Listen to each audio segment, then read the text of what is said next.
Hi, everyone. Welcome to Ingrid's World. I am so glad you're tuning in for this episode. So, I'm the host of the show, and on this show, you get to meet Dr. Jim Thorne, who earned his space engineering degree from Purdue University. After Purdue, he served 21 years of active duty in the United States Air Force, working with satellites, and completed his master's as well PhD in aeronautical engineering. Recently, Dr. Jim won a Silver People's Telly Award, and I hear he's going to show it to us. And that was for his special show called Space Quest with Dr. Jim. So let's welcome to the show, Dr. Jim. So, hey, how you doing? Good I'm to doing see well, you. Ingrid. Oh my Thank you so gosh, much. amazing. So, we want to talk about your career. And first, tell our guests where you're from. Where I'm from originally, I'm from Pennsylvania. Oh, and then you went to Purdue. And tell us a little bit about your career. You were in the military? I was. I went to Purdue on ROTC scholarship through the Air Force and studied Nice. astronautical engineering, which is all about space. And then later, while I was on active duty in the Air Force, I got a master's degree and then later a doctorate, all again in astronautical engineering. I worked with satellites and development of new systems, even policy at the Pentagon, which is how I ended up in the Washington area. Then I retired and went to work for another company, and I still support the government and sometimes NASA with space uh, research and consulting, I guess you could say. That's like outstanding. So you supported them. So in terms of your expertise, or your expertise is rockets. Is that correct? Well, I started out actually studying how to do rocket engine design at Purdue University, but then I got interested in something else called celestial mechanics or orbital mechanics. I know those are long words, okay, but what they mean is how do things move through space? How do things move through the sky? How do the planets move around the sun? How do we build a satellite to go visit the planets and space probes and so on? So that's what I did. And while I was a graduate student, and someone can Google this if they like, I found my own solution to an old problem called the Lambert problem. You can look up Thorne's solution of the Lambert problem online, where I found my own way to solve about a 300-year-old problem that Isaac Newton had worked on. Oh my goodness. Are you That's true. serious? Yes. That's like outstanding. It really is. And that's what I'm hoping. It's that next group of scientists that are going to be watching your show because I remember when I read your bio, who inspired you? I was inspired by many different things, but I would say mainly as a boy, it was the Apollo program. And Right. last year, I got to go to the Smithsonian Air and Space Museum and play my song called To Follow Apollo for lots of families that came to celebrate the 50th anniversary of the moon landing. Oh my goodness, outstanding. So let's first, I want you to tell us about the show and maybe you can play us a tune. Tell us about your show. Well, first, I'd like to thank you, Ingrid, because you're the one who met me at the station when I was being interviewed on another show. And I told you what I wanted to do, and you said you should have your own television show. So it's thanks to you and your Oh, encouragement. Thank you so much. A my simple act of pleasure. kindness. Yes, Wow, what a compliment. Wait a minute, it's a rocket absolutely true. scientist? But I had never thought to try to do my own show, so thank you for that. And the show, since you asked, is about space. It's all about space science and history. It's based on programs that I have had been doing in elementary schools using songs to teach about space science and history. So I came up with some characters in my songs. There's a boy named Tommy and a girl named Laura, and they have robot companions in the future. And you can see the robot companions who've come back in time to visit me here in my little studio. This Oh is my Piper the robot. goodness. This is Vista. And in the little clip where we get to see the show, the little thing I did about the little bear, which is about the constellations in the night sky, you will hear Piper and Vista. They have a few things to say in the show. So that's a lot of work. I've watched the show. It's absolutely entertaining. What made you want to build these beautiful robots? How did you get started with that? Well, I need to give credit to another friend of mine who was in the broadcast business. And I talked with her early on about a show, and she said, Jim, the music is nice, but television is a visual medium. So you need to have something that makes the picture look interesting. And I had another friend from Los Angeles who had suggested robot companion characters. So I thought, well, I will see what I can do to arrange for some robots to come and visit me from the future. And it's so fascinating. How long did it take you to build all? Yeah, I mean, because your set's pretty amazing, and I'm encouraging our viewers to look for Dr. Jim's show. I would say I need to be careful what I say here because, of course, these robots come from the future. But it I took love me, it. a couple of months to finally get everything tuned up as they would travel back in time and make sure that they look good on the camera. I love And it. they're very excited about their telly too. Oh my goodness. So now, so they have, so the relationship between each of the robots, because they're different colors. So what's the relationship? What planets are they from? Well, the red robot, Piper, the primary inspector of the Pipe Examiner robots, worked on a rocket fuel plant at Tommy's father's place on Mars. So he's red because of Mars being a red planet. And so he has that color in reference to the planet.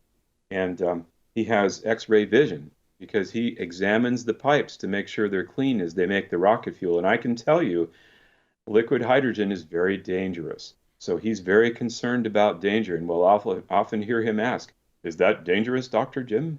And then over here we have Vista, who is the visual and infrared starlight analyst. And you'll notice that her eyes look like binoculars because she's an astronomer. And she works on an astronomy station, a space station that's in an Oh. orbit behind the planet Venus, which is kind of a blue-green color, and that's why she is the color she. And if you look real close, you can see a big V on the front of her there for Vista. And she likes to sing, and you'll hear that in the clip. Ooh, and we'll hear that in the clip too. She has a musical voice, yes. So you have two characters there, and seems like so. What some of the episodes that you've done with them? What things have they gotten involved in? Oh, well, they've asked me questions about early space flight because they went back in time to observe some of the early space launches. And the other thing is that the reason they found me back in time is because they were collecting robots from the surface of the planet Mars far in the future for the first museum on Mars that is run by Dr. Hans von Bodenheimer. And believe me, that's actually a family name. And they found on the Mars Curiosity rover a chip with a lot of stored signatures on there, including mine. And that's true. I actually did get to sign the logbook for that rover that's still working on Mars. Oh my And they goodness. found I was related to Dr. von Bodenheimer. And so they came back in time to talk to me about early space and hear the songs. Oh my goodness. So I, that's the story. that's pretty. That's like so exciting, because one thing about it is that now I wonder. This is a show that we can see here in Northern Virginia, and I thought I also heard that you're expanding your reach because this is like exciting. Well, I'm very, very fortunate, thank you, that other television stations, other public access, educational, and government, or PEG stations, as some would understand, have been interested to get the show because of the educational content for, let's say, young scientists who are interested in these sorts of things. And now, as of this recording, there are 37 television stations across the U.S., yes, that have picked up the show through PEG Media that's been produced here at Fairfax Public Access. And I'm extremely pleased about that. And I'm hoping to create some more episodes later this year, depending on what technically we can arrange in the studio, and and continue the story of Tommy and Laura, who are the young kids who are the companions of these robots that are exploring space in the future. I think that, you are getting people excited. It's the next generation. And my goodness, starting this at a very fun and age, they could be, let's say, I guess, how young can a child really get engaged in something like this? When I have visited schools, they've had me perform and talk to kids as young as preschool. Now, of course, at that age, they don't quite have the science understanding that comes along a little later. What really motivated all this was yet another friend of mine who's a fourth grade teacher who invited me to come to one of her classes in Alexandria because she wanted me to talk to them about space. This was some years ago now. And I said to her, I just wrote a song called The Stars Go By about kids of the future and whether or not they can go into space. And my friend said, Oh, Jim, bring your guitar. So I did. And the reaction was so positive that I thought, oh, this is what I should be doing. So I've written many more songs. I've released 2 albums, Wow. and I based the television series on the stories in the songs. And you had asked about where it's available. It's available on other stations, as I said, but also on YouTube where I have a channel. Oh, good. So you have a YouTube channel? Yes. Mhm. And so what's your YouTube channel? It's called Jim Thorne Music. And if James you go Thorne there, music. Very yeah. cool. So we have time to hear some music. Would you play one of your songs for us? Yes, I'd like to play the one I just mentioned called The Stars Go By. Thank And you. it's all about whether or not kids can go into space. And this is the theme song. This is the full version of the theme song to my television show. Very nice. Okay.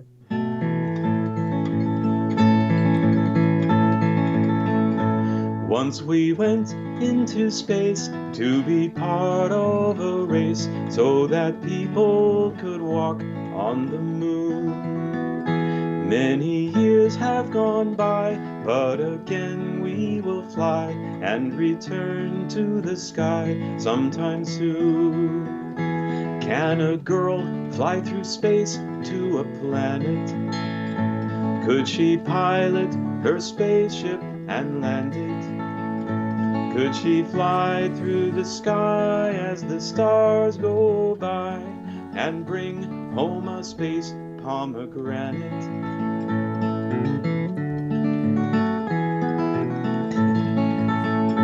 Many robots have flown to the greatest unknown and explored all the worlds of our sun. They have learned many things and gone through Saturn's rings, but there's so much that they haven't done. Can a boy fly through space in a rocket?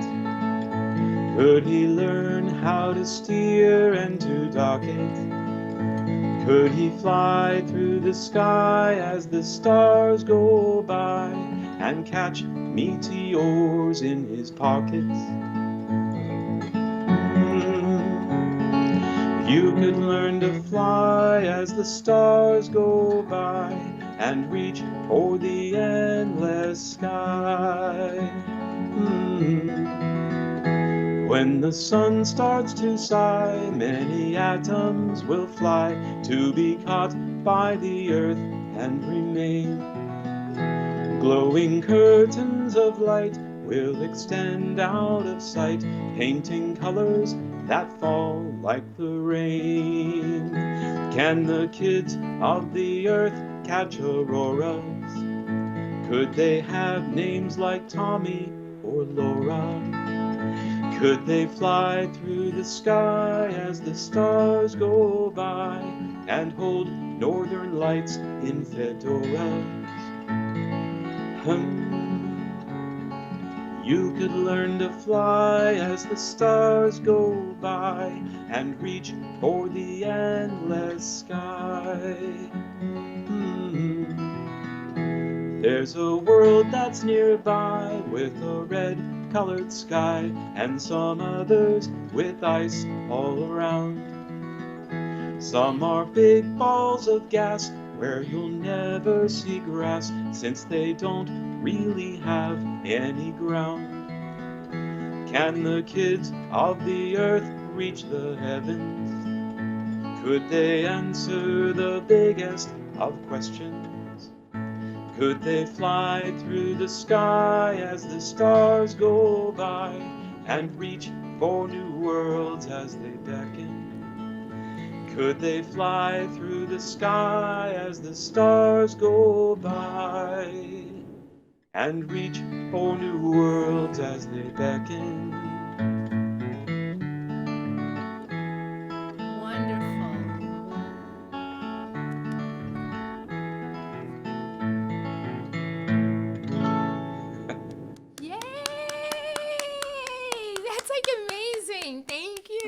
Okay, so you said it's on SoundCloud. Okay, I love it. I love it. Listening to the music, it's wonderful. We're also going to see a clip of what is it called that you did with Little Bear? The Little That's Bear, which is the Little Dipper. It's a constellation you see. oh my goodness, and when we watch the video, we will have an opportunity to see the robots talk. They talk to us and carry time texts from their friends, Tommy and Laura, in the future. Hi, I'm Dr. Jim, and these are my good friends Piper and Vista, who came to visit me from the future. I'm Dr. Jim. It is good to see you. We have something new to tell you, Dr. Jim. We can now read time text to you from Tommy and Laura, directly from the future. So Tommy and Laura can communicate with us through time? Yes, they can see and hear right through us from where they are in the future. Here is a time text from Tommy. Dr. Jim, please tell Piper and Vista about the animal constellations. Also, please sing us your song about the little bear. How amazing this is to hear directly from Tommy and Laura through their robot companions. Now, did you know that there are animals in the night sky? Is this a joke, like Tommy would tell? Or is it a song like Laura would sing? No, it's about how people use their imaginations to connect the bright stars that they see into patterns called constellations. Now, constellations can rise and fall. Let me show you how. Here's the Earth. The sun is shining on the Earth. On the far side of the Earth, it's a shadow, or nighttime. So if someone was here on the shadow side, watching the night sky as the Earth turns, then they would see a constellation rise and fall in just the same way that the sun rises and sets in the daytime. Some of the patterns look like animals to some people, and one of them is called the Little Dipper or the Little Bear. Here's a song all about the little bear.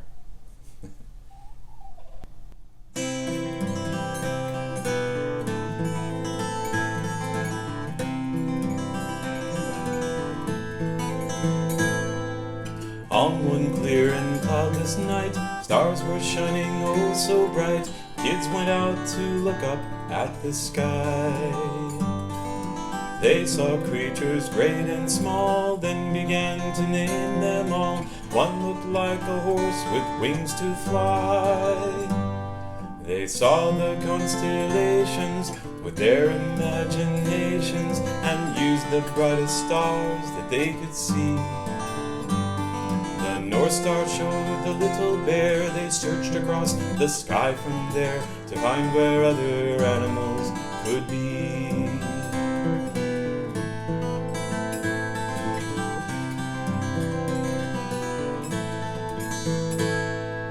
High above the little bear, eagles soared up in the air. Tommy saw a bull with starry eyes.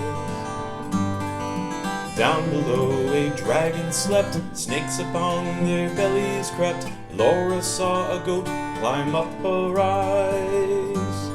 They saw the constellations with their imaginations and used the brightest stars that they could see. The North Star showed the little bear. They searched across the sky from there to find where other animals could be.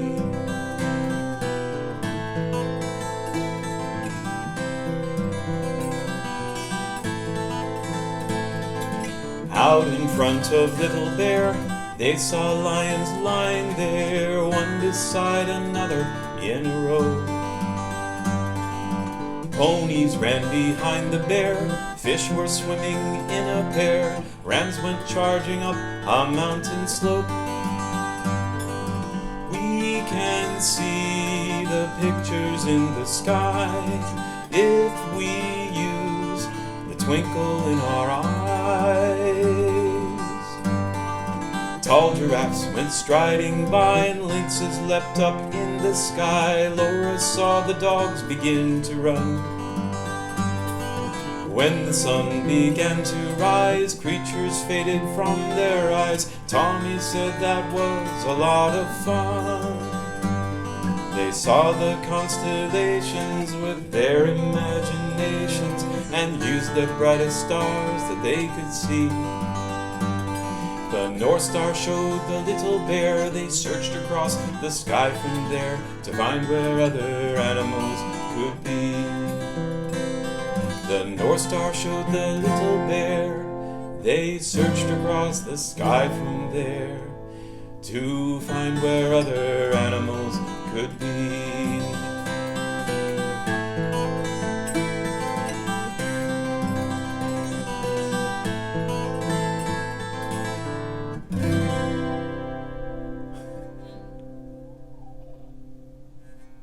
Thank you, Dr. Jim.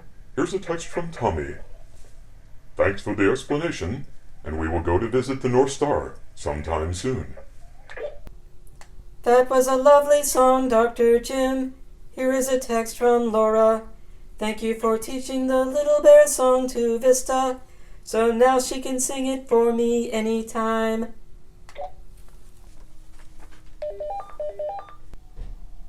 You're very welcome, Tommy and Laura, and thank you, Piper and Vista, for coming to visit with me again. Remember, keep your eye on the sky and keep thinking for yourself, and I'll see you next time. I love it. So you have also, my question is, have you received any awards? Well, As a yes, setup. Ingrid. Yes, thank you for the softball. Yes, I managed to win along with Piper and Vista and my good friends at Fairfax Public Access, a wonderful team, put together the show, and we won a Silver People's Telly Award, which is right here. Oh my goodness. And I'm so pleased. And again, thank you, Congratulations. Ingrid, for your advice on how to approach that and what you told me about the process. Thank you so much. My pleasure, my pleasure. Oh my goodness. That's a dream come true because, when I met you, I just was just really taken with how you were able to explain science so well and for a layperson listening to it. And I just keep saying to myself, there are so many people who get turned off at an early age. Can they imagine if they saw Dr. Jim? I don't think you would see many people getting turned off. No, I had a wonderful experience where I was asked by yet another fourth grade teacher friend of mine. I'm mentioning at least four different people here who asked me to write a song about the order of the planets because the fourth graders in Virginia for their standards of learning tests need to know the order of planets by both distance and size. So I wrote a song called A Race in Space, which ended up winning yet another award it's called the Mid-Atlantic Song Contest by the Songwriters Association of Yeah. Washington. So that's the picture that we're showing with you receiving that award. The song itself and a video for it show up in one of the episodes of Space Quest with Dr. Jim. So one way or another, there should be a way to see it. Well, congratulations, because that's getting that out. Songs, and can you imagine? So you integrated it with the standards of learning exam to help our Yeah. children? I got a bag of thank you notes from the fourth grade teacher from about 100 fourth graders out in Fairfax who drew little cards and thank you notes in crayon and said things like, "Thank you, Dr. Jim, I passed my test because of your song." That is the greatest feedback I could possibly get, and it's exactly what I wanted to do. And some kids are also interested in learning to play the guitar because they see me playing. So one way or the other, that's fine. I love all of it. It's inspiring for the next generation and to let them know that actually the universe, it's endless possibilities. Yeah. So that's really pretty exciting. So again, the name of your show, because I want to make sure our viewers know this. Look for Space Quest with Dr. Jim on YouTube or on Fairfax Public Access. Excellent. And so, what lessons would you like to convey to people who are watching your show? What's your mission? Oh, I definitely want to reach the kids. That's what it's all about. The reason I'm doing this television show really is because although I can occasionally go visit schools and hopefully I'll get to do that again, I wanted to be able to reach more kids at one time. And so by using television and video on YouTube, that seemed to be the best way. Oh my goodness. I'm hoping so this show will get out as soon as possible, and hopefully, more people will be looking at that and looking at this as a resource, to get children more interested in science. Yeah. Fantastic. So, so we know where to get. And have there been, any kind of, let's say, lessons learned that you would like to pass on to our viewers? We have 2 minutes, and anything that you would say, let me say, if you're thinking about creating your show, or you're thinking about doing a new activity or a new program, what lessons have you learned? Because you do it all. Well, I learned a lot by taking all the coursework at Fairfax Public Access to become certified as a producer. And in doing that, I learned a bit more about how to present myself, hopefully on the camera, how to write scripts, how to prepare the props for the show, and so on. But at the same time, after I did all that, some other lessons learned have been in terms of feedback from the show, where it's pretty clear that the average viewer is more interested in hearing me play songs and talk to the robots than perhaps a lecture about science. So what I'm going to try to do in the next series of episodes is still retain the science, but try to make it more of an entertaining story, perhaps, about the future kids. I'm not saying that science is not important, and I'm certainly going to continue trying to do it, but I'm going to change the format a little bit from what I was doing to be perhaps a little bit more music-oriented. I think the entertainment value makes the science more accessible. So if there's any lesson, perhaps that's the most important one right there. Yeah, I think that you're right on it. You have this great vehicle in terms of your music and what you're doing, and then conveying. All of this is so important because we're helping our students and getting them interested in science, and also kind of, let's say, in very much an engaging way. Well, I have to thank you so much, Dr. Jim, for being on the show on Ingrid's World. Okay, maybe what planet could I have? Planet Ingrid. I'm sure that they would name an asteroid after you if you asked them. I love it. Asteroid. I like that. I could see a whole outfit. All right. Well, thank you so much for being on the show. Continued success. Keep up the good work. And tell the robots I said hi. I hope to run into them here at the station. Oh, you'll see them again. And like I like to say to the kids, keep your eye on the sky and keep thinking for yourself. Love it. Well, I'd like to thank Dr. Jim for being a fantastic guest. Was he not inspirational? My inspirational quote this time is from Dr. Mae Jemison, the first African-American woman in space. Once I got into space, I was feeling very comfortable in the universe. I felt like I had the right to be anywhere in this universe, that I belonged here as much as a speck of stardust, any comet, any planet. Thank you for watching Ingrid's World. And don't forget to friend us on Facebook or follow Ingrid's World VA on Twitter and Instagram. And hey, if you missed an episode, watch Ingrid's World on YouTube. Thanks again.